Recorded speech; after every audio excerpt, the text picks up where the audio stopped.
Assalamualaikum warahmatullahi wabarakatuh. Waalaikumsalam warahmatullahi wabarakatuh. Alhamdulillahirabbil alamin wassalatu wassalamu ala asrafil anbiya'i wal mursalin wa ala alihi wa sahbihi rasulillahi ajma'in. Pertama-tama dan yang paling utama, marilah kita panjatkan puja dan puji syukur terhadap kehadiran Allah Subhanahu wa taala, yang dimana Ia telah memberikan kita nikmat iman, nikmat Islam, nikmat kesehatan, umur yang panjang supaya kita dapat hadir di acara pagi hari ini. Salawat berangkaikan salam kita hadiahkan kepada kekasih Allah, seorang pemimpin yang berwibawa, seorang penyebar dakwah tanpa pamrih, seorang pahlawan tapi tak makan bakwan. Ialah Nabi kita, Nabi besar Muhammad sallallahu alaihi wasallam, yang dimana kita mengharapkan syafaatnya di yaumil akhir kelak. Amin ya rabbal alamin. Dewan juri, Bapak Ibu yang saya hormati, saya berdiri sini, saya akan menyampaikan ceramah singkat yang berjudul Kitab yang Mulia.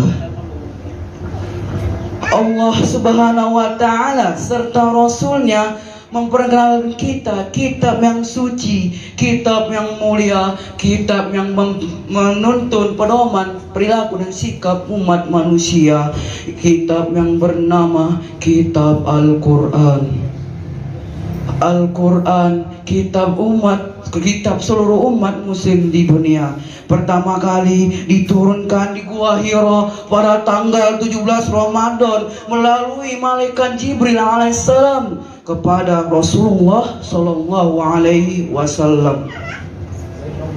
Apa tujuan Allah Subhanahu wa taala menurunkan Al-Quran? Allah Subhanahu wa taala menurunkan Al-Quran memiliki tujuan untuk menuntun seluruh umat Nabi Muhammad ke jalan yang benar, ke jalan yang lurus, jalannya Allah Subhanahu wa taala. Al-Quran memiliki banyak sekali manfaat, dan jika kita mengamalkannya, pahala akan ngalir deras tanpa hentinya. Bagaimana cara mengamalkannya? Dengan cara membaca bacaan Al-Quran, mendengarkan ayat-ayat indah Al-Quran, menghafal ayat-ayat lapas di dalam kepala Al-Quran.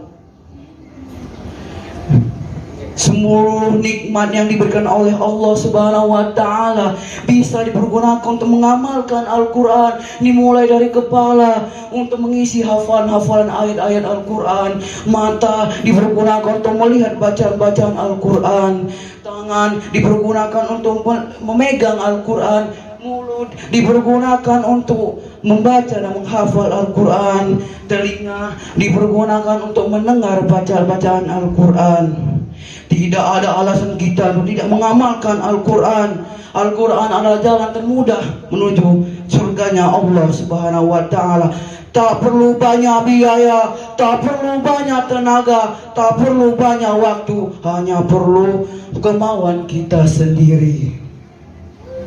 Bahkan orang-orang di luar sana mempunyai harta berlipat, rumah bertingkat, mobil berplat-plat, bahkan istri pun ada 4. Tidak mau mengamalkan Al-Quran, rugi dunia dan akhirat. Al-Quran adalah kitab yang mulia, dan siapa yang mengamalkannya dengan baik akan mendapatkan tempat yang mulia di sisinya Allah Subhanahu wa taala.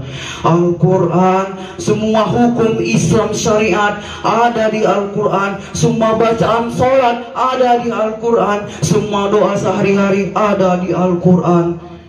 Tidak menuntun Al-Quran. Al-Quran adalah imam kita selama di dunia maupun di Al-Quran adalah kitab yang mulia. Bahkan seorang penghafal Al-Quran akan diberikan kesempatan oleh Allah Subhanahu wa taala untuk melantunkan ayat-ayat yang ia hafal di dunia. Begitu besar nikmat yang diberikan oleh Allah Subhanahu wa taala, begitu indah Jadi, apa alasan kita tidak mengamalkan Al-Quran? Allah berfirman pada surah Al-Qamar ayat 17, A'udzu billahi minasyaitonir rajim. Bismillahirrahmanirrahim. Wa laqad yassarnal Qur'ana lidzikri fahal min muddakir. Apa artinya? Sungguh telah kami mudahkan Al-Quran untuk peringatan, dan adakah yang memberi pelajaran? Pada dikatakan di ayat tersebut, Allah Subhanahu wa Ta'ala telah mempermudah Al-Quran itu diamalkan. Apa alasan kita tidak mengamalkan Al-Quran? Qala Rasulullah sallallahu alaihi wasallam, khairukum man ta'allama Al-Qur'ana wa 'allama. Sebaik-baiknya kalian adalah orang yang belajar Al-Quran dan yang mengajarkannya. Ketika kita belajar dengan tekun ilmu Al-Quran, telah dewasa menjadi guru Al-Quran, mengajarkan kita para murid-murid ilmu Al-Quran, seterusnya ilmu Al-Quran yang kita ajarkan dimanfaatkan oleh mereka, pahala akan ngalir deras tanpa hentinya. Itulah pahala jariah yang kita dapatkan ketika kita mengamalkan Al-Quran. Allah akan sayang kita kalau kita menuruti apa yang diperintahnya dan menjauhi apa yang dilarangnya. Al-Quran adalah jalan termudah menuju surganya Allah, jalan termudah menuju dekat dengan sisi Allah, dan tidak ada alasan kita untuk mengamalkan Al-Quran. Mungkin itu saja yang bisa saya sampaikan. Lebih kurang saya mohon maaf. Kepada Allah saya mohon ampun. Bila ada jarum yang patah, jangan simpan dalam peti. Bila ada perkataan yang salah, jangan lapor polisi. Sekian dari saya. Wassalamualaikum warahmatullahi wabarakatuh.